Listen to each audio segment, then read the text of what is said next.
the Durvasa Muni, she got the boon that she can chant the mantra and she can invite any demigods. She invited, on the request of Pandu, she invited demigods. First, she invited Dharma, then she invited Vayu, then she invited Indra. After this, Maharaj Pandu thought, okay, we should have more children because um, there are like he was thinking, okay, because of the progress of all these three, he thought, okay, we can bring more kids like that because ये तीनों जो थे they were like celestials, right? वो एकदम देवताओं की समान थे. They were learning so fast, they were having everything so fast. In the age of one, they were looking like a five. They were so they were very strong, and so because of that, Pandu thought, okay, we should have more kids. We can have, so we can invite more powerful demigods. Uh, but then Kunti said, no, this is not possible. As per the etiquettes, as per the rules and tradition, she said, no, we should not do this more than three times because you are my husband and they are not. And in the case of emergency, we did this. This is not a normal process. This is an exceptional process where the girl is doing mating with the other persons to get the child. But this can be done with only with the three people, not with more than that, because of the rules as per Shastra she is quoting. So then Pandu understand, and Pandu said, okay, no problem. And then Madhuri came to Pandu and she said, okay, I also want kids because I am not feeling like I'm you are not loving me or something like that. She was little, उनको थोड़ा बुरा लग रहा था क्योंकि कुंती के पास तीन तीन पुत्र थे और उनको एक भी पुत्र नहीं हुआ. तो उन्होंने एक आइडिया दिया पांडु को कि if you can ask Kunti that if she can give me that मंत्र. So then Pandu said, okay, yes, I was also thinking the same, but I was thinking ki, how you will feel if I will ask to you.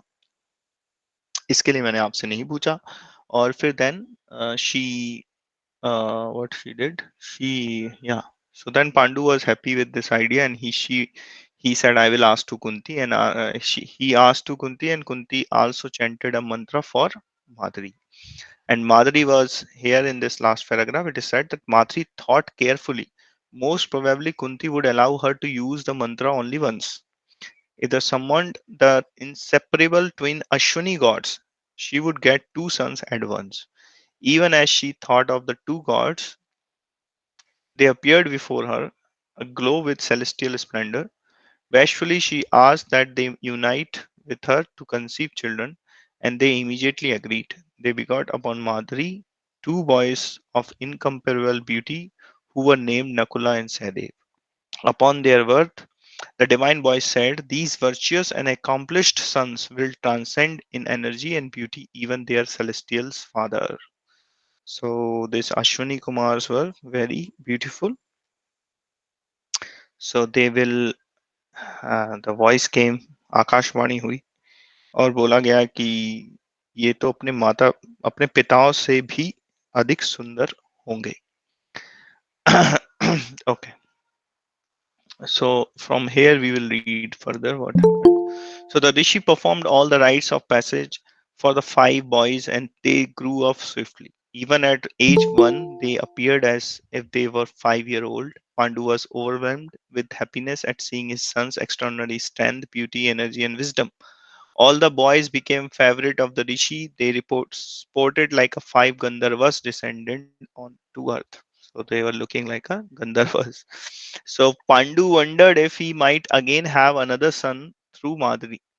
But when he asked Kunti if she would permit Madhuri to use the mantra again, Kunti became angry and replied, my lord, I was deceived by that wicked woman. Although I gave her the mantra only once, she obtained two sons. If I give it to her again, I fear she may surpass me in the number of children. pray do not ask me for this favor anymore. So Kunti was not in the favor of Madari. She was saying that she I chanted one mantra and she asked for two sons. Okay, in one mantra only itself. And if I will chant again, she may get more children than me. So Pandu, okay, so that was the mood of Kunti Maharani that time. So Pandu reconciled himself to the fact that he would have only five sons, but he was not disappointed. His boys grew up like gods. They were all as handsome as the moon god, Soma, and as powerful as Indra. They all became fearless bowmen who were capable, even in their early youth, of facing furious mountain lions. The rishis schooled them in every facet of Vedic knowledge. The ascetics were astonished to see the boys growing so rapidly, like lotuses blooming in a lake. Pandu and his wives offered prayers of thanks to Lord Vishnu for their great fortune, and they went on living in the Himalayan region, raising their children with affection. So these kids were getting shiksha from the rishis of Himalayas. They were getting all the Vedic knowledge, and they were very powerful, growing very nicely in the Himalayas. And what else? They were very in the early youth only. They of facing furious mountain lions. So they were able to face lions in the youth. Uh, we can't even imagine that because we can't face even cows. What to talk about lions? Yeah. Even if bull will come in front of us, we will not be able to face. Uh, Bull is very huge and sometimes very powerful bulls are there. If you will go to our uh, any Gaushala, Vrindavan Gaushala, or there in where we have in Mumbai, Talashri, we have Gaushala. There we have bulls and cows, big cows. So you will understand they're very powerful, and sometimes they are also furious. So, but they were able to face lions. Lions are very powerful than cows. Okay, so we will read further. The Pandavas come to Hastinapur. Chapter 3. In Hastinapur, Dhritarashtra had performed five sacrifices with the wealth Pandu had bestowed upon him. He gave charity to hundreds of thousands of Brahmins, uh, and satisfied the gods with his offering. The kingdom flourished, and the citizens had everything they desired. They were devoted to virtue, sacrifice, and truth. Bearing love and affection for one another, they grew in prosperity. Hastinapur was like the ocean filled with numerous palaces and mansions.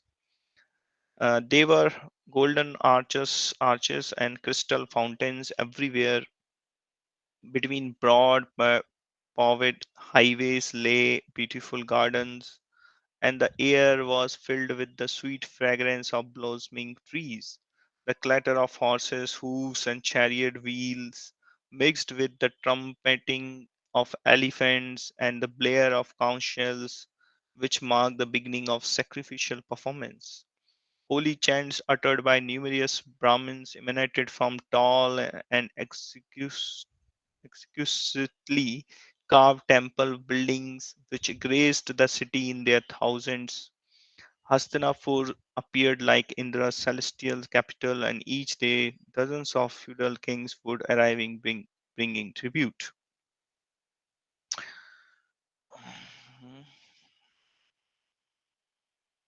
Assisted by Bhishma, the Dhritarashtra ruled over the kingdom on Pandu's behalf.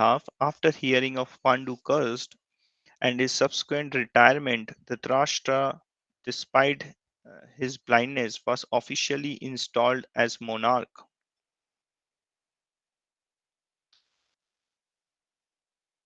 Okay.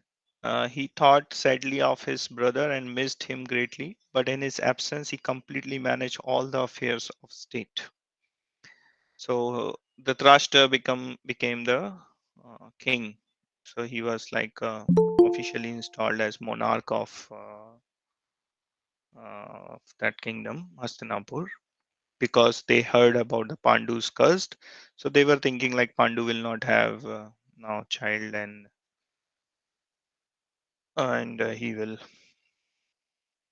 not come back because Pandu left, and as a vanprastha he was living. So he thought sadly of his brothers. Okay.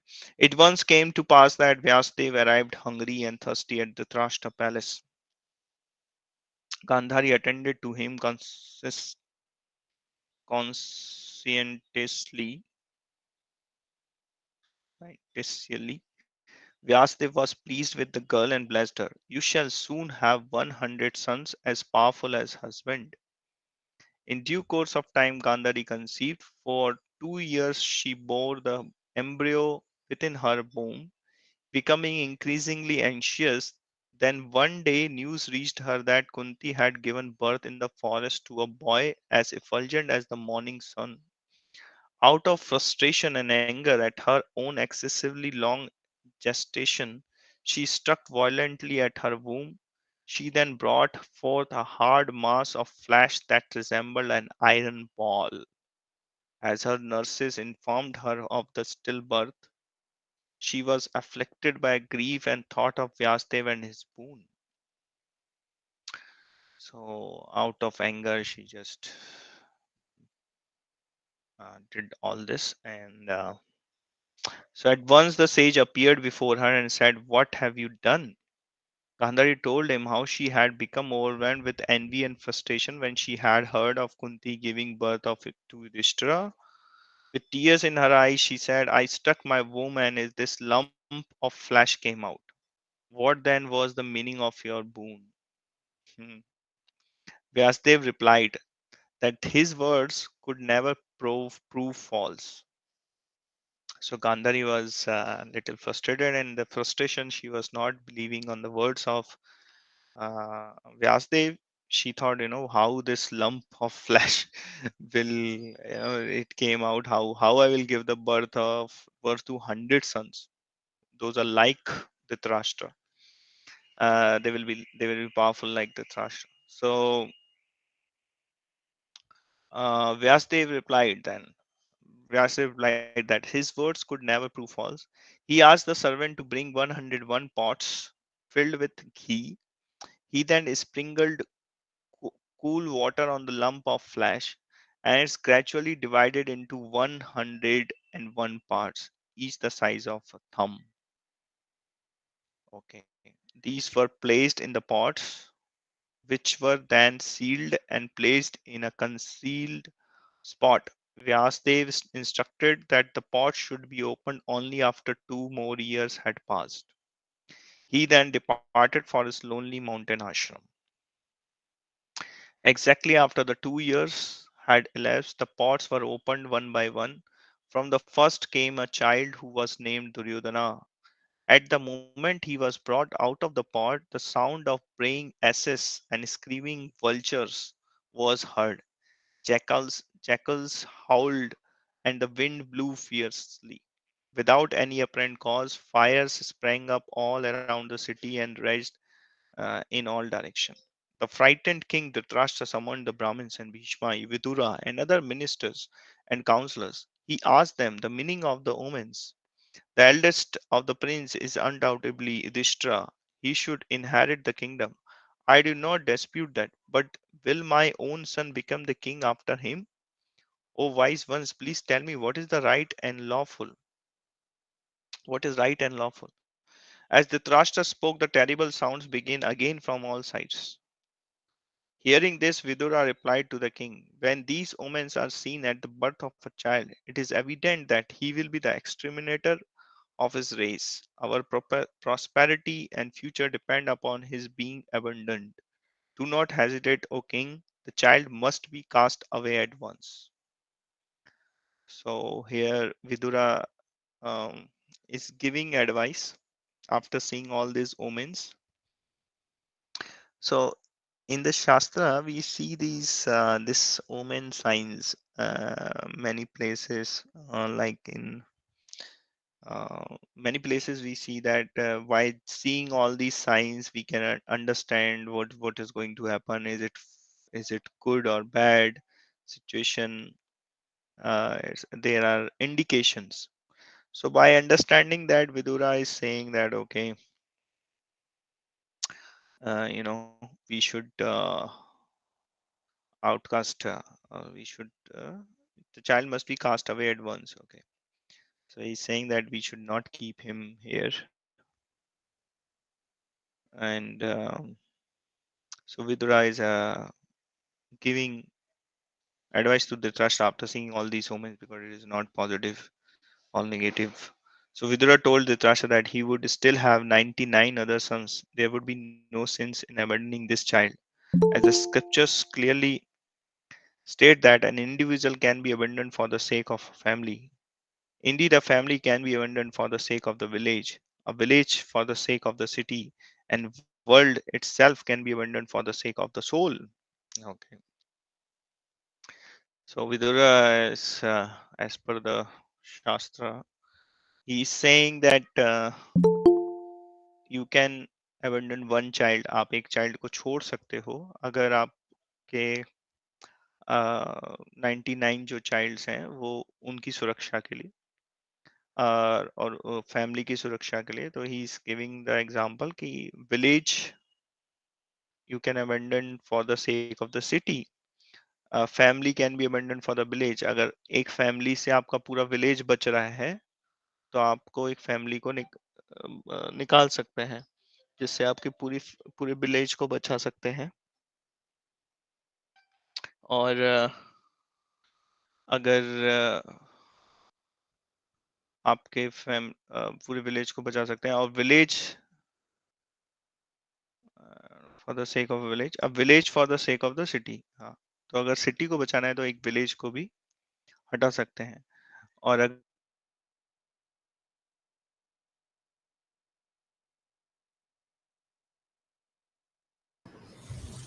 प्रभु आपका आवाज नहीं आ रहा. हरे कृष्ण.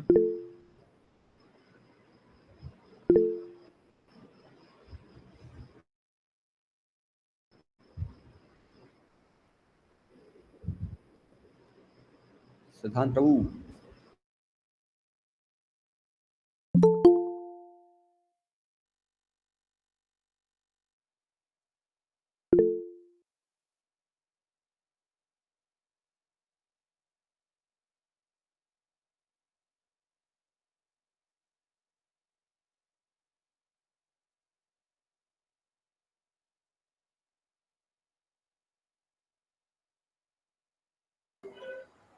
आपकी आवाज नहीं आ रही प्रभु. हरे Krishna. Yes प्रभु. अभी आ कब रहा से है. कब से नहीं आ रहा है प्रभु आवाज? ये जब आप village for the sake of a city का एग्जांपल ले रहे थे वहां से. Okay sorry. तो कहाँ था भाई वो विलेज फॉर द सिटी?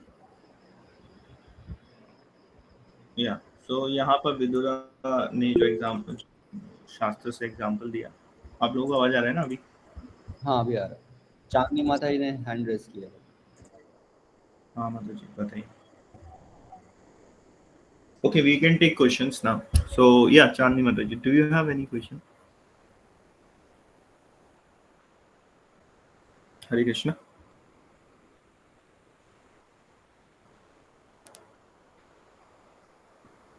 या तो वो गलती से बटन दब गया. ठीक है, किसी और को कोई और क्वेश्चन है?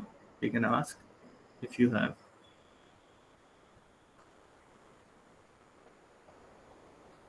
You are understanding what we are talking? Are you able to?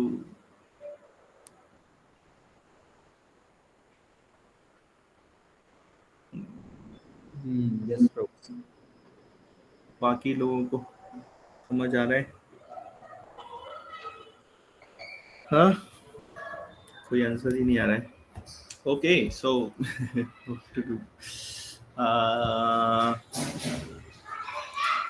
Yeah, I will read again. So Vidura told Drisara that he would have 99. Okay, so after that, Dhritarashtra was unable to accept Vidura's counsel. He could not allow his sons to be cast away. He shook his head slowly and said nothing in reply.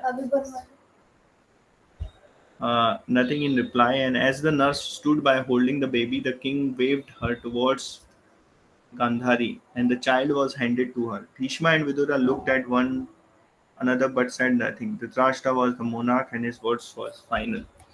So here Dhritarashtra was unable to accept Vidura's counsel, and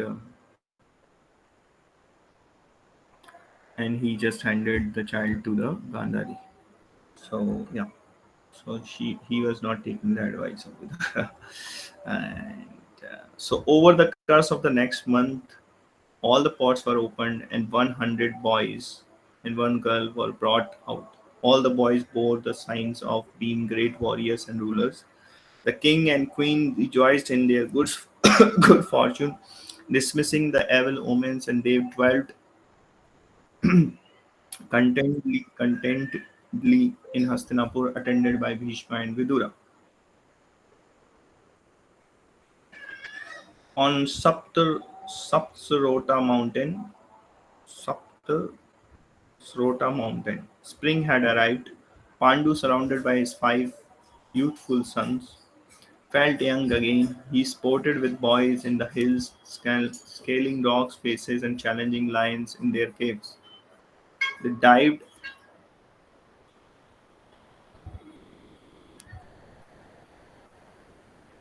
they dived, they dived and played in mountain pools and climbed all tall trees. Wrestling and laughing together, they rolled about the soft grassy slopes. Just give me a minute.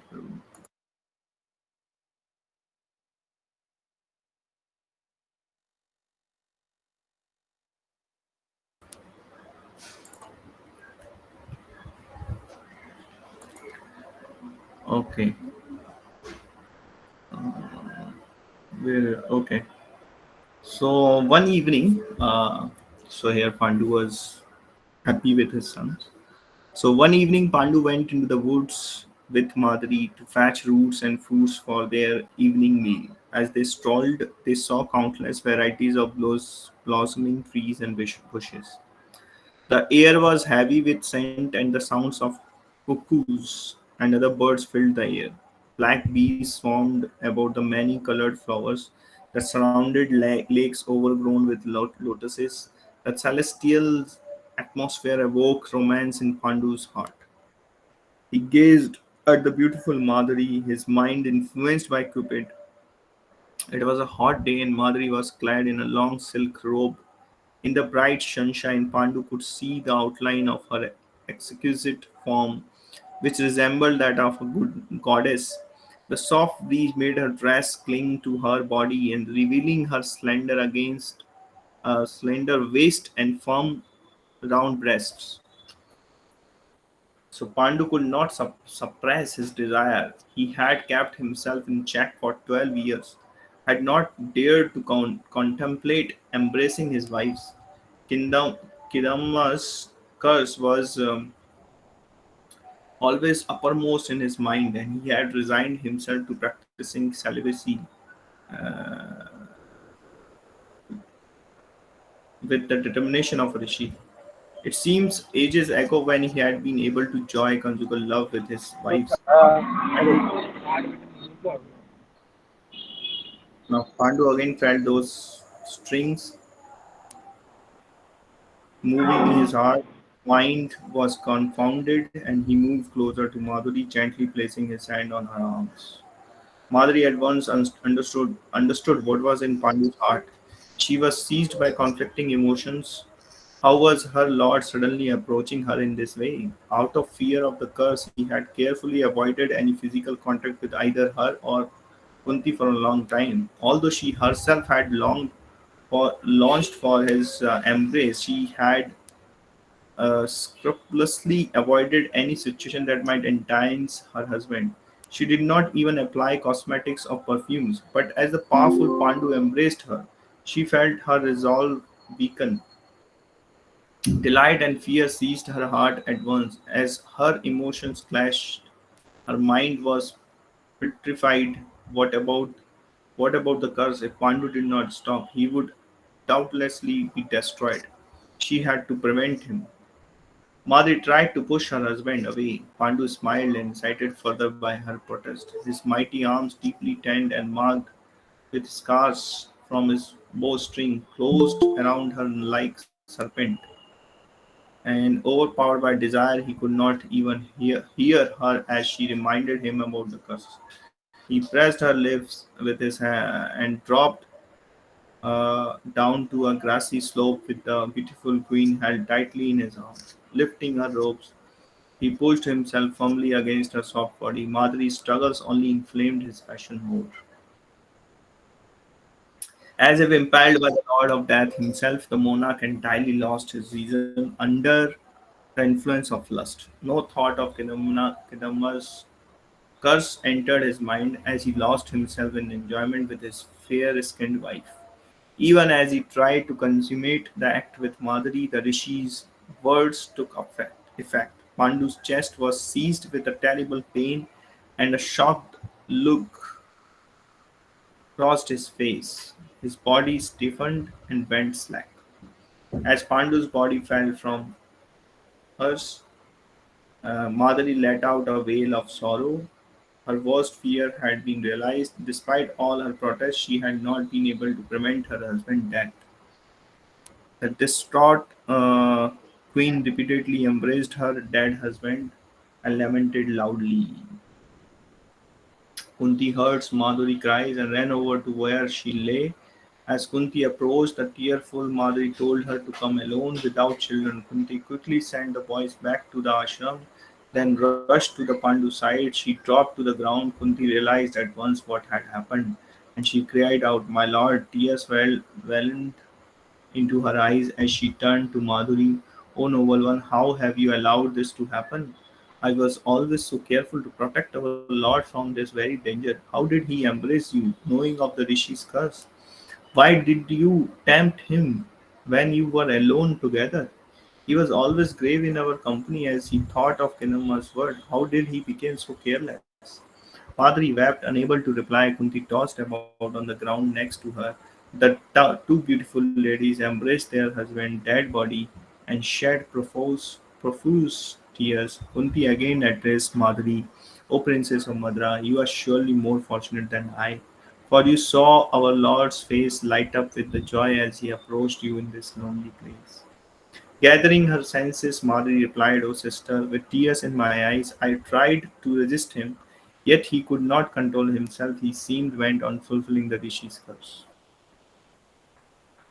Kunti prayed for strength. Somehow, this was God's arrangement.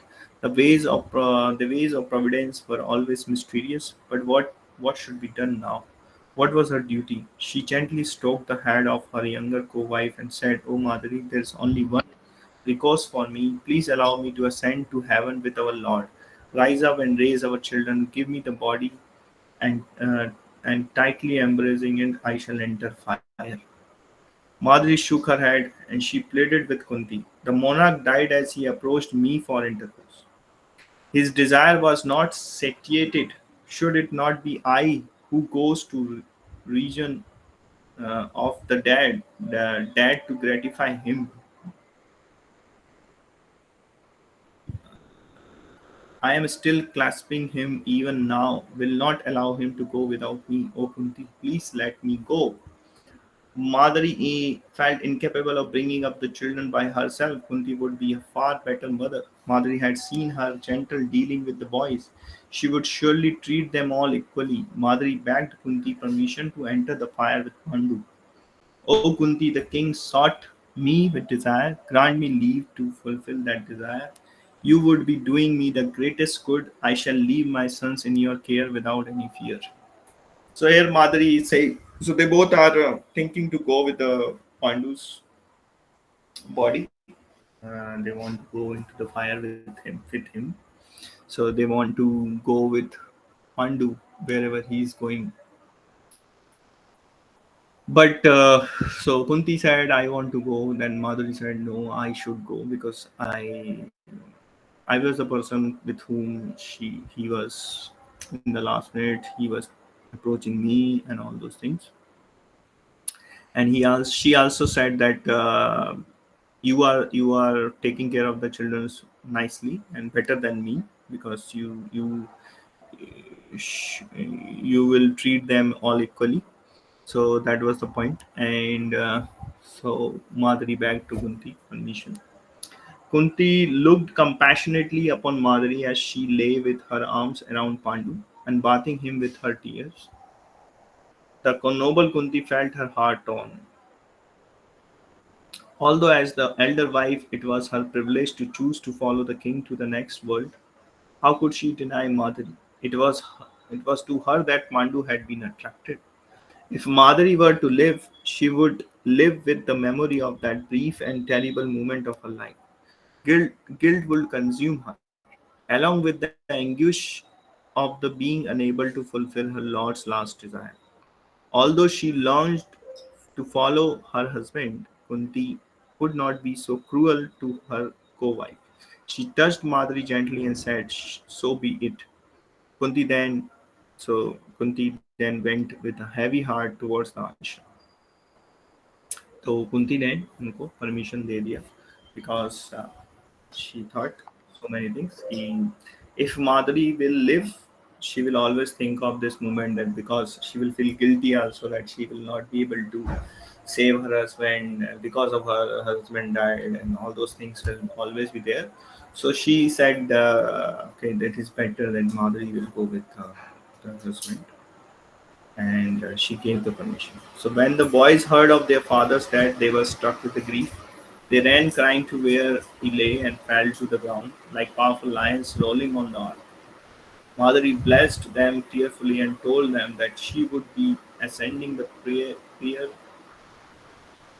with her husband. She asked her two sons to remain with Kunti and to serve her steadfastly. The boys were too shocked to reply. They watched as the rishis built up a fire next to the king's body.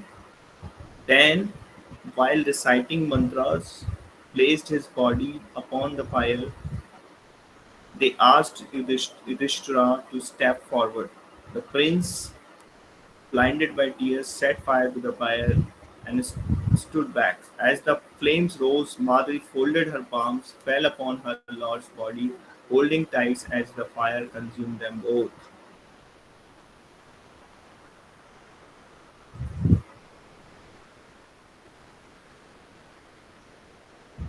Within minutes, both she and Pandu were gone. So, like that, she left with Pandu into the fire. Okay, any question till now? Any comments? Avina Pro, would you like to add something? No, bro. I think it's pretty clear. Unless anyone else has questions. Hmm. Anyone having any question?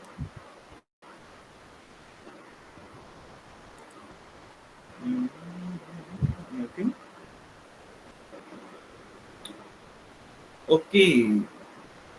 Uh, Avina Pro, would you like to read more uh, in here? Would you like to continue? Yeah, I can. Okay. Thank you. You can read them. Okay, will you scroll the thing or should I share my screen? Okay. Uh, yeah. The grief-stricken Kunti then asked the rishis what she could do. The rishis advised Kunti to return to Hastinapur with her boys as soon as possible. They also told her they would accompany her, carrying the remains of Pandu and Madri with them. The large number of rishis, siddhas, and charanas formed a procession, walking ahead of Kunti and her sons. By their mystical powers, they all arrived at Hastinapur within a short time. Kunti then presented herself at the northern gate, and messengers ran swiftly to inform the king. Upon hearing of her arrival, Dhritarashtra, Bhishma, Satyavati, and all the other Kuru elders hurried to the gate, followed by a large number of citizens who had heard that an assembly of celestials had arrived. Everyone was struck with wonder to see the brilliant rishis surrounded by siddhas and charanas. People came out in the thousands to see those divine beings. Dhritarashtra, along with with his 100 sons, bowed before the rishis. Bhishma and the others also offered their obeisances. Prabhu, can you scroll?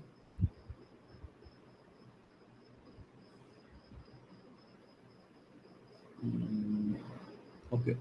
Obeisances to the, sorry, thoda niche, yes. Yeah, obeisances to the sages, and after offering them seats, they sat before them on silk mats spread on the ground. When the crowd was finally settled, Bhishma went forward and worshipped the rishis by bathing their feet and offering them arghya. He answered their inquiries about the kingdom's welfare, saying that everything was well. Then one of the leading rishis stood up and addressed the Kuru elders.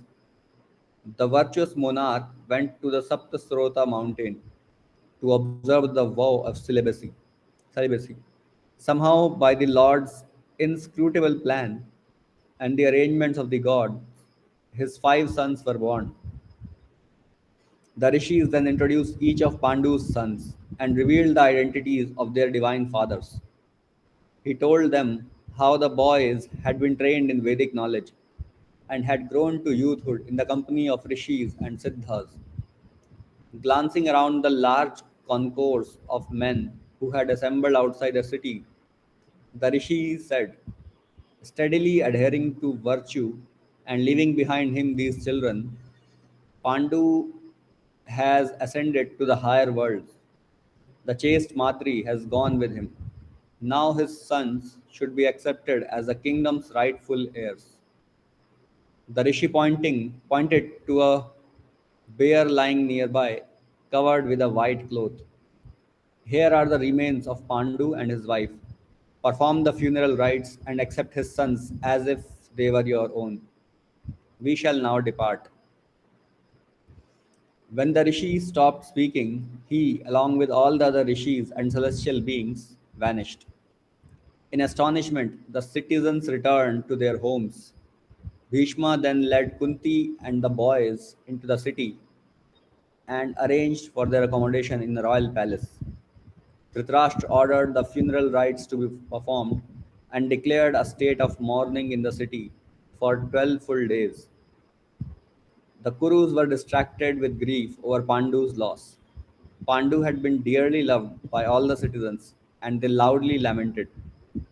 Pandu's 5 sons, known as the Pandavas, lay on the bare ground for 12 days, giving full vent to their grief.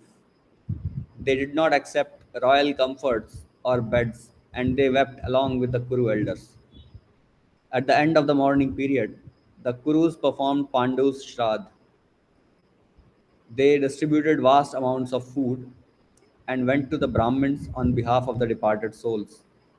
Then life returned to normal in Hastinapur, and Pandu's sons took their place in the royal family. It was at that time that Vyas chose to again appear in the city. He spoke privately to the bereaved and sorrowful Satyavati. O mother, fearful and terrible times lie ahead. The dark age of Kali now approaches. Sin increases day by day. Soon, by the evil acts of the Kurus, your race will be destroyed, and a great havoc will be wrought in the world.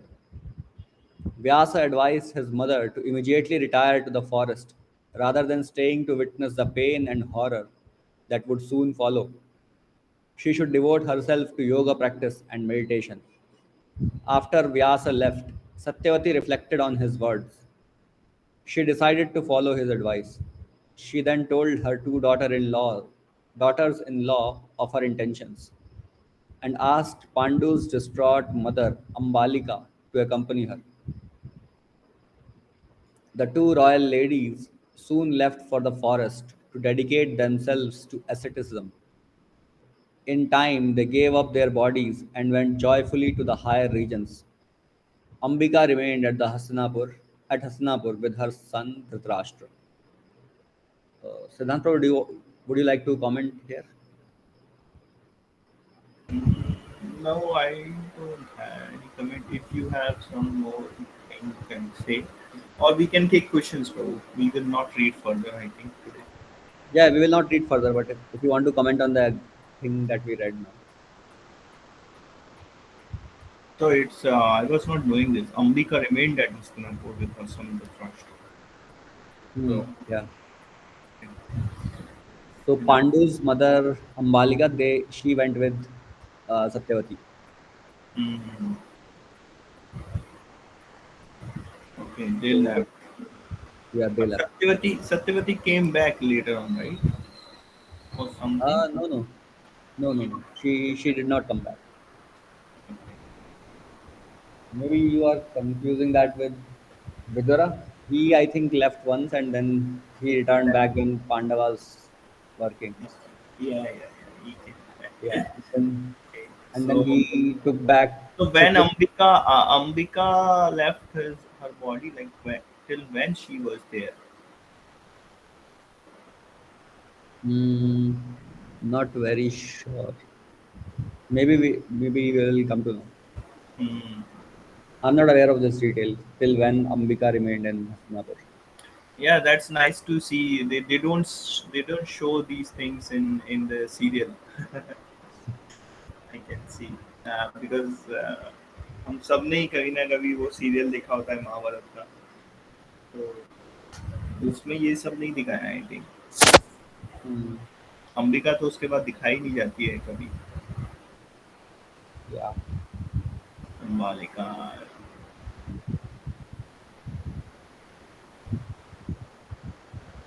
but hey but this is interesting how Vyasdev ने उनको बता दिया अपनी mother को कि आगे क्या होने वाला है and then she she left at the right time hmm.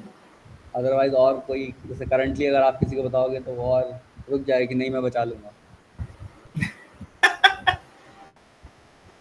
Yeah, once I asked Advudhari Prabhu, should we see astrology? So he said, yes, you can see, but who will follow? He said, no one will follow. If they will tell you anything, you will not follow because you can't stop yourself. We all are under three modes. It's very difficult.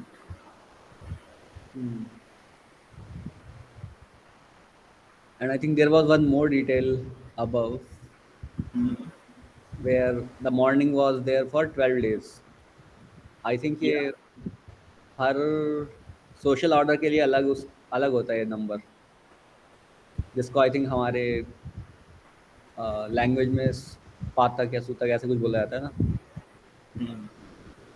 When some But I heard once that it is written in scripture. I think in this Vishnu, there's Garun Purana. That for 12 days you should do, and 11th day you give food to some kind of brahmanas, and then 12th day you no yeah, 12th day you give food to brahmanas, and 13th day people are doing nowadays 13 days. So that 13th day it's like kind of it's not written in shastra, it is just kind of social tradition has been evolved that people used to call all the community members and all the people of their society so they can come and you know they can end this more in what do morning period yeah, morning period. Yeah, they can end so people know okay now everything is normal and people can share their whatever their sorrow and all with all the people. So it's kind of ceremony they have involved. But as per Shastra, it's only 12 days, and 12th day you have to give the food to Brahmins. Hmm. But I remember Aditya Babu told me once that this period is different for different social orders. For Brahmanas, it is a little lesser Mm. because they are more self-realized. So they are able to cope up with the death of some family member faster. And then I think 12 days is for Kshatriyas generally. And I think for, I don't know for Vaishyas, but for Shudras, he mentioned it is, I think, 1 month or something. Because they are Right, more attached to body, right, in that way. So they take more time to recover. possible. But we have to see, yeah. If Adbudar was saying it must be there in the Puranas or some Shastra. Hmm. And as we discussed, I think it's all depends on the consciousness of the person, like how fast he can recover. Hmm. So even like this is interesting that these people, although they were all highly elevated, even Pandavas, all the Pandavas' five sons were from coming from Indra and all. So they were very elevated people. They are not normal human beings. Still, they were following all this tradition. Hmm. Because they were trained by the rishis, right? So they knew all the scriptural injunctions. Hmm. Uh, It's Anybody not has so, any it's question? not so easy. After reading this, I understand that it's not so easy to come out of you know, all these things. Death of a family member? Yeah, death of a family member, and like it's not like we should follow some all these instructions given in Shastra.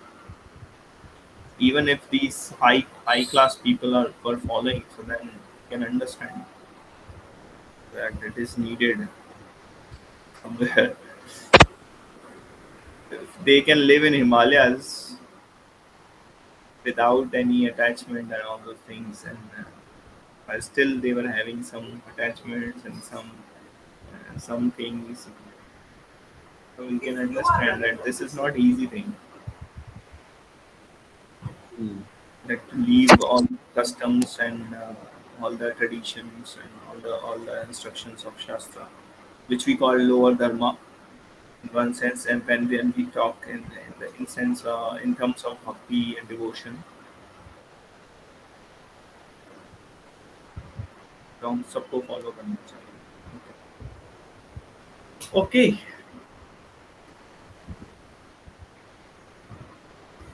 I think we can stop here if no other question, no other discussion.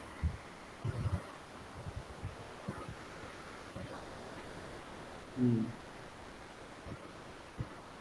Hey, Hare Krishna, Krishna Krishna, Hare Krishna, Hare, Hare Krishna, Hare Ram, Hare Ram Ram. Hare Hare.